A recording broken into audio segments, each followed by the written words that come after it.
America और Iran के बीच अप्रैल में हुए युद्ध विराम के बाद बीती रात सबसे बड़े सैन्य टकरावों में से एक टकराव देखने को मिला। दोनों देशों ने एक दूसरे पर हमले किए, जिससे युद्ध विराम और परमाणु वार्ता दोनों पर फिर से संकट के बादल मंडराने लगे हैं। नमस्कार, मैं हूं आकांक्षा और आप देख रहे हैं न्यूज 18 का डिजिटल प्लेटफॉर्म। दरअसल ये तनाव तब शुरू हुआ जब अमेरिकी सेना ने खार्ग द्वीप के एक ईरानी बंदरगाह की ओर जा रहे बोत्सवाना के झंडे वाले एक तेल टैंकर पर हेलफायर मिसाइल से हमला किया। अमेरिकी सेंट्रल कमांड यानी कि सेंटकॉम का कहना है कि जहाज ने ईरानी बंदरगाहों पर लगाए गए अमेरिकी प्रतिबंध और नाकेबंदी का पालन नहीं किया। इसके जवाब में ईरान ने लाइबेरिया के झंडे वाले एक जहाज पर मिसाइलें दागने का दावा किया। हालांकि हालात तब और ज्यादा गंभीर हो गए जब अमेरिका ने हॉर्मुज स्ट्रेट के पास केशम द्वीप पर स्थित एक ईरानी सैन्य नियंत्रण केंद्र को निशाना बनाया। इस हमले के बाद ईरान ने कुवैत और बहरीन की ओर मिसाइल दागी, ड्रोन भी दागे। ईरान का कहना है कि उसने क्षेत्र में मौजूद अमेरिकी एयरबेस, हेलीकॉप्टर बेस और बहरीन में अमेरिकी नौसेना के 5वें बेड़े के मुख्यालय को निशाना बनाया है। वहीं अमेरिका ने दावा किया कि उसके ठिकानों पर किए गए सभी हमले नाकाम रहे हैं और ईरानी मिसाइलें और ड्रोन को या तो रास्ते में ही मार गिराया गया या वो अपने लक्ष्य तक पहुंच ही नहीं सके। ईरान के विदेश मंत्री अब्बास आरागची ने फ्रांस, तुर्की, कतर, मिस्र, पाकिस्तान और सऊदी अरब के विदेश मंत्रियों से फोन पर बातचीत की है। ईरान के विदेश मंत्रालय के मुताबिक पाकिस्तान के साथ हुई बातचीत में सेना प्रमुख जनरल आसिम मुनीर भी शामिल थे। ये बातचीत ऐसे समय में हुई जब ईरान ने कुवैत और बहरीन की तरफ ड्रोन और मिसाइल हमले किए हैं। तेहरान का कहना है कि ये हमले अमेरिकी आक्रामकता के जवाब में किए गए।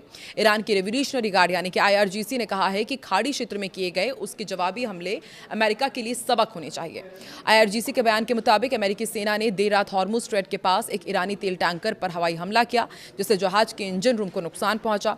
इसके जवाब में ही IRGC ने दावा किया कि उसने पनाया नाम के एक अमेरिकी जियोनिस्ट जहाज को मिसाइलों से निशाना बनाया है। IRGC ने कहा कि हम पहले ही चेतावनी दे चुके थे कि किसी भी आक्रामक कार्रवाई का ज्यादा कड़ा जवाब दिया जाएगा। अमेरिकी सेना को हॉर्मुज स्ट्रेट की सुरक्षा बिगाड़ने की भारी कीमत चुकानी पड़ेगी। भारत में ईरान के दूतावास ने एक वीडियो भी शेयर किया है और दावा किया है कि अमेरिकी नौसेना के 5वें बेड़े के मुख्यालय और एयर और हेलीकॉप्टर बेस पर ईरानी हमला कानूनी आत्मरक्षा में किया गया था जवाब था। हालांकि इससे पहले अमेरिकी सेंट्रल कमांड यानी कि सेंटकॉम ने एक्स पर पोस्ट कर ईरान के अमेरिकी नौसेना के 5वें बेड़े के मुख्यालय पर हमले को खारिज किया था। अमेरिका के निशाने पर ईरान का केशम आइलैंड क्यों है, ये भी आपको समझाते हैं। देखिए, ईरान का जो केशम आइलैंड है वो करीब 1445 वर्ग किलोमीटर में फैला हुआ है और खाड़ी क्षेत्र का सबसे बड़ा द्वीप है। यह आइलैंड कभी फ्री ट्रेड जोन और टूरिस्ट जगह के लिए जाना जाता था, लेकिन अब एक बड़े सैन्य ठिकाने में बदल चुका है। हॉर्मुज स्ट्रेट के प्रवेश द्वार पर मौजूद ये द्वीप रणनीतिक रूप से बेहद अहम माना जाता है। अमेरिका इसे कई वजहों से बड़ा खतरा भी मानता है, खासतौर पर सैन्य खतरा। अंडरग्राउंड सैन्य नेटवर्क। रिपोर्ट्स के मुताबिक केशम द्वीप के नीचे सुरंगें हैं और नमक की गुफाओं का बड़ा नेटवर्क है। यहाँ ईरान ने तटीय मिसाइल सिस्टम और तेज हमला करने वाली नौकाएं छिपा कर रखी है। जो दूसरा इंपॉर्टेंट पॉइंट है वो ये कि समुद्री रास्तों पर नियंत्रण के लिए ये द्वीप बहुत अहम है। द्वीप के अंदर ईरान ने ऐसे सैन्य ठिकाने बनाए हैं जिनका मकसद समुद्री रास्तों पर नियंत्रण रखना है और माना जाता है कि यहाँ से हॉर्मुज स्ट्रेट में जहाज़ों की आवाजाही रोकी या फिर सीमित की जा सकती है। दुनिया की तेल सप्लाई पर भी इसी द्वीप का असर होता है।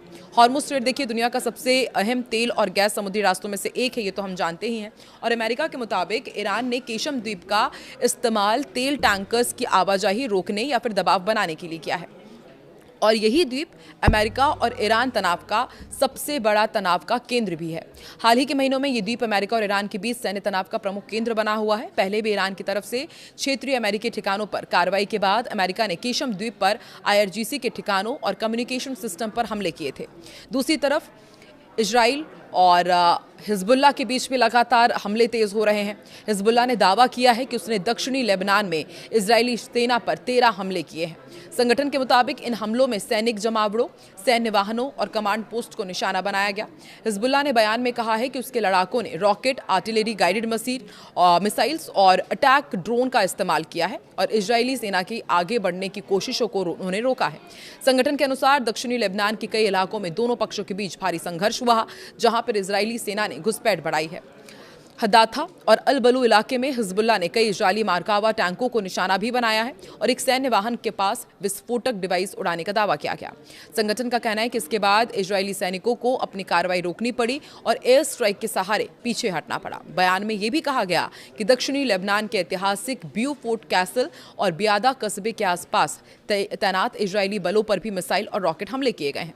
हिजबुल्ला के मुताबिक इन हमलों में कमांड मुख्यालय और बख्तरबंद यूनिट्स को निशाना बनाया गया। हमने पहले भी बताया कि ट्रंप ने सोमवार को इजरायल के प्रधानमंत्री बेंजामिन नेतन्याहू से फोन पर बातचीत की थी। लेबनान में इजरायली सैन्य कार्रवाई पर कड़ी नाराजगी जताई, गाली गलौज भी की। एक्सियोस की रिपोर्ट के मुताबिक ट्रंप ने गुस्से में नेतन्याहू को पागल तक कह दिया।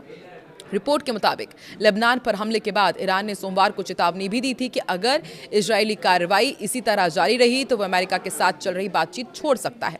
इससे नाराज ट्रंप ने नेतन्याहू को फोन किया और ट्रंप ने गुस्से में कहा था कि तुम पागल हो गए हो क्या, आखिर तुम कर क्या रहे हो, मेरा एहसान मानो, अगर मैं नहीं होता तो तुम जेल में होते, मैं तुम्हें बचा रहा हूं, लेकिन अब हर कोई तुमसे नाराज है, हर कोई इजराइल से भी नाराज है।